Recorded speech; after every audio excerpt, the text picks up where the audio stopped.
Sahabat beriman, di dalam sebuah hadis Rasulullah Shallallahu Alaihi Wasallam menyampaikan bahwa kebanyakan penghuni neraka adalah wanita. Namun, meski begitu, neraka bisa menjadi tempat bagi banyak pria. Bahkan kaum pria bisa dengan mudah masuk ke dalam neraka bila mereka berbuat zalim dan mengabaikan tanggung jawabnya sebagai pria. Berikut ini golongan pria yang masuk neraka. 1. Ayah durhaka. Golongan pria pertama yang masuk neraka adalah ayah yang tidak bertanggung jawab terhadap anak-anaknya. Ayah bukan hanya sekedar pasangan dari ibu. Ayah bukan sekedar pencari nafkah.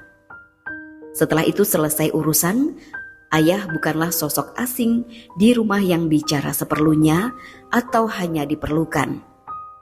Namun ayah merupakan pria yang bertanggung jawab terhadap keluarga, istri, dan putra-putrinya.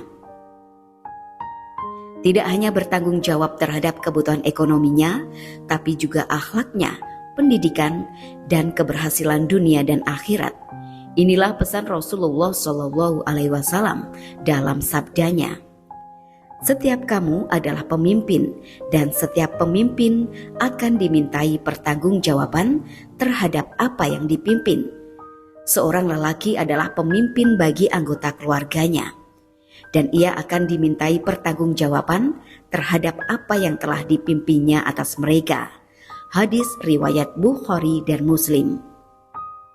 Sementara dalam Al-Quran, Allah juga telah menggariskan tugas setiap orang beriman. Hai orang-orang yang beriman, peliharalah dirimu dan keluargamu atas api neraka yang bahan bakarnya adalah manusia dan batu.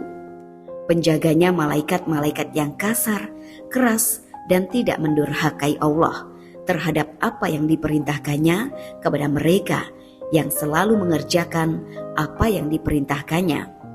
Al-Quran Surat At-Tahrim 6. Ayah merupakan benteng penjaga bagi putra-putrinya dari perbuatan maksiat dan dosa. Jangan sampai seorang ayah kehilangan kepekaan iman sehingga membiarkan anggota keluarganya larut dalam gelimang maksiat dan dosa. Atau yang lebih parah, ia sendiri yang menjerumuskan istri dan anak-anaknya dalam dosa. Ada ancaman yang sangat berat terhadap ayah yang tidak peduli terhadap agama dan akhlak putra-putrinya. Seperti ayah yang tidak peduli dengan pakaian anak-anaknya, membiarkan auratnya terbuka dan menjadi pemandangan umum, atau seorang ayah yang membiarkan anaknya pergi berduaan dengan lelaki lain yang bukan muhrimnya. Para pria seperti ini disebut dayus, dan dayus termasuk terancam orang yang tidak masuk surga. Jika surga tidak menerima, tentu nerakalah tempat kembalinya. Rasulullah Shallallahu Alaihi Wasallam bersabda, 3 orang yang Allah haramkan surga untuk mereka: pecandu khamr atau minuman keras, anak yang durhaka, dan dayus, orang yang membenarkan keburukan di keluarganya. Hadis riwayat Ahmad. Ancaman terhadap ayah yang menjadi dayus sejatinya bertujuan agar mereka menjadi pemimpin yang baik bagi anggota keluarga lainnya. Akhir-akhir ini banyak ayah yang merasa tanggung jawab dan pengasuhan anak sepenuhnya ada di ibu. Ia sudah merasa cukup memenuhi mereka dengan berbagai fasilitas. 2. Suami yang zalim. Golongan kedua yang akan menjadi penghuni neraka yaitu suami yang durhaka dan zalim terhadap istrinya. Istri merupakan amanah yang dititipkan walinya kepada seorang pria yang bernama suami. Wali wanita itu tentu mau melepaskan anak, saudara mereka, karena mereka yakin suaminya dapat menjaga anak dan saudara mereka dengan baik.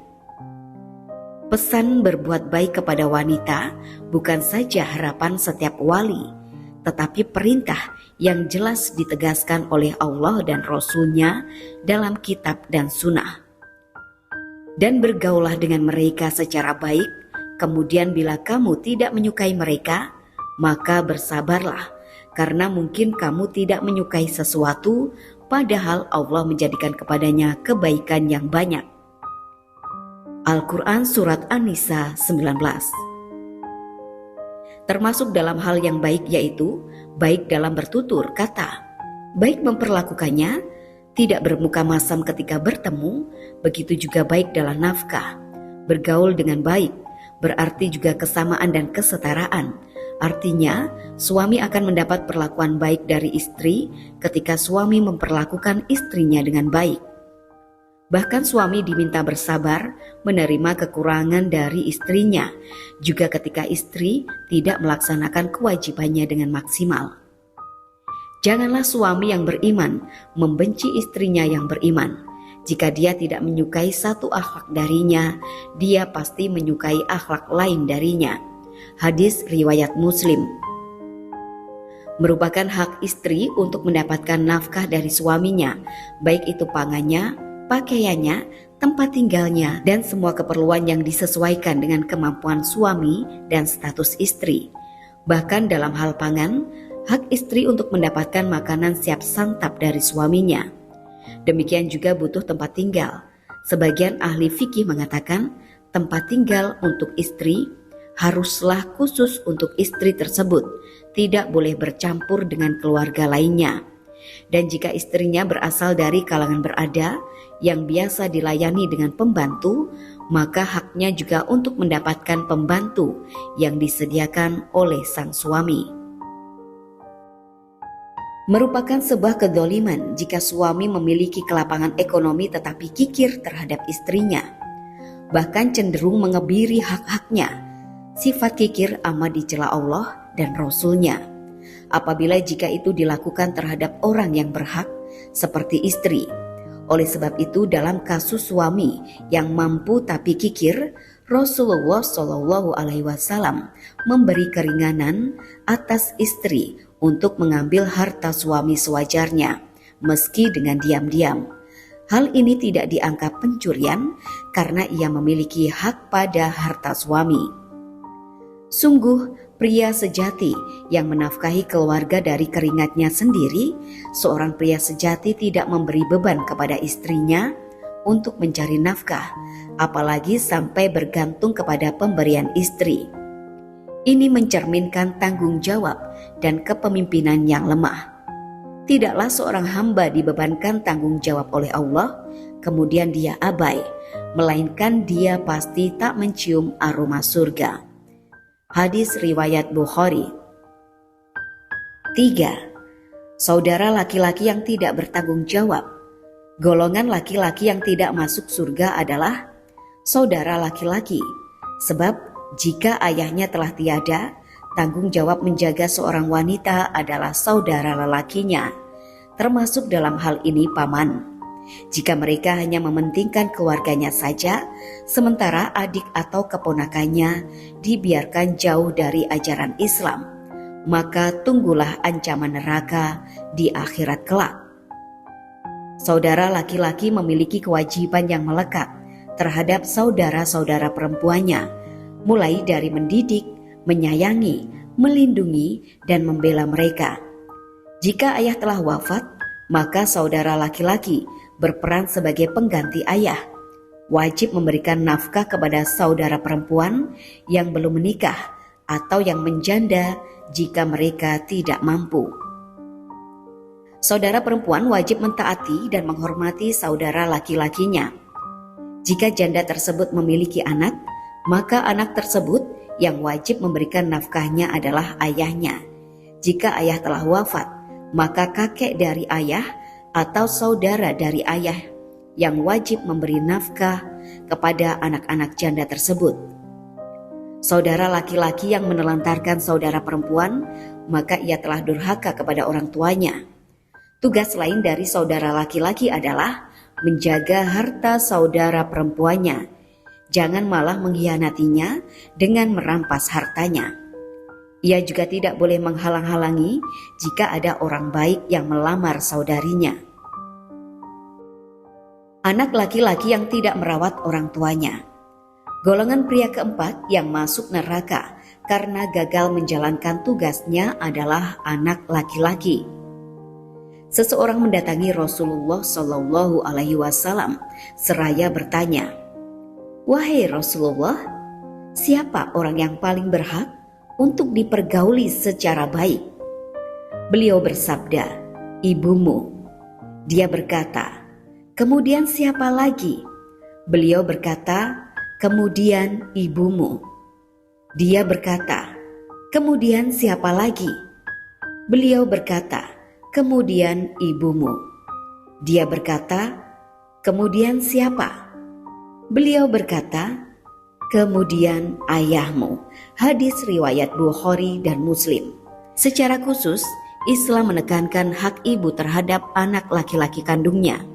Mengapa terhadap anak perempuan kandungnya tidak? Karena setelah anak perempuan menikah, ia lebih berkewajiban mentaati suaminya dibanding ibunya. Sedangkan anak laki-laki meski sudah menikah tidak mengurangi kewajibannya untuk berbakti kepada orang tuanya. Dan berbakti kepada ibu lebih didahulukan daripada kepada istrinya. Jadi pengabdian anak laki-laki kepada ibu kandungnya tidak putus, tetapi pengabdiannya anak perempuan lebih utama kepada suaminya. Oleh karena itu, anak laki-laki lebih terikat kepada ibunya dibanding anak perempuan. Laki-laki wajib menafkahi istri dan anaknya dan juga wajib memperhatikan nasib ibu kandungnya. Jika ibunya tidak mampu, maka kewajiban nafkahnya juga menjadi tanggung jawabnya. Seorang istri juga harus menyadari bahwa kewajiban suami terhadap ibu kandungnya, maka para istri doronglah suami untuk lebih berbakti kepada ibunya. Orang-orang yang durhaka kepada ibu bapaknya, Allah akan menurunkan siksanya di dunia ini, tidak harus menanti di alam kubur atau di akhirat. Siksaan itu berbagai macam bentuknya, bisa masalah keluarga yang tidak kunjung selesai, anak-anak yang tidak bisa diarahkan, rezeki yang tidak kunjung datang, dan lain sebagainya. Maka penting bagi anak laki-laki untuk memperhatikan ibu kandungnya. Itu sudah menjadi tugas dan tanggung jawabnya. Jangan sampai tugas ini dilalaikan yang menjadi penyebab ia terjerumus ke neraka.